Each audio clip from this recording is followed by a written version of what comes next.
मेरो मभन्दा माथिको दाइको र मेरो नागरिकतामा 4 महिना फरक छ क्या। अब त्यो सन्तानै धेरै भएर कुन कति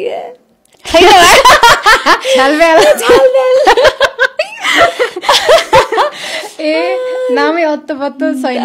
कतिवटा हजुरको दाजु बहिनीहरू? थुप्रै नि। हामी त अब जन्मिएको त 12 जना, म 12औं सन्तान, तर हुर्केको चाहिँ 8 जना मेरो आमाबाट चाहिँ। प्राउडली म दुईटा आमाबाट अझै अर्को आमाबाट नि हुनुहुन्छ 5 जना।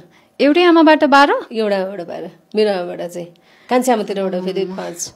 म त ढले हुन्छु त। पुरै गाउँै छ नि, त्यही भएर कहाँ कसैले के भन्न आँट गर्छ त मेरो गाउँमा।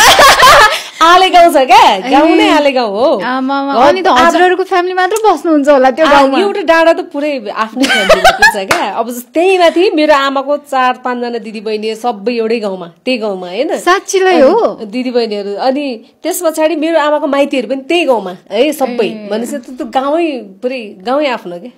म के हो दिदी पत्तै नभन। साच्ची हो, डाँडै आफ्नो। अनि त्यस्तो रौनक त कति बडो मजाको हुन्छ होला है। चाडपर्वहरुमा दशैंमा फोटो खिच्दाखेरि हाम्रो क्यामेरामा अड्दैन मान्छे, एउटा क्यामेरामा अड्दैन हो। ओहो, एकदम मजा आउँछ होला त्यसो भए हजुरको घर जाँदाखेरि, अझ सबैजना दिदी बहिनीहरुसँगै भेला भइराख्दाखेरि है। रमाइलो।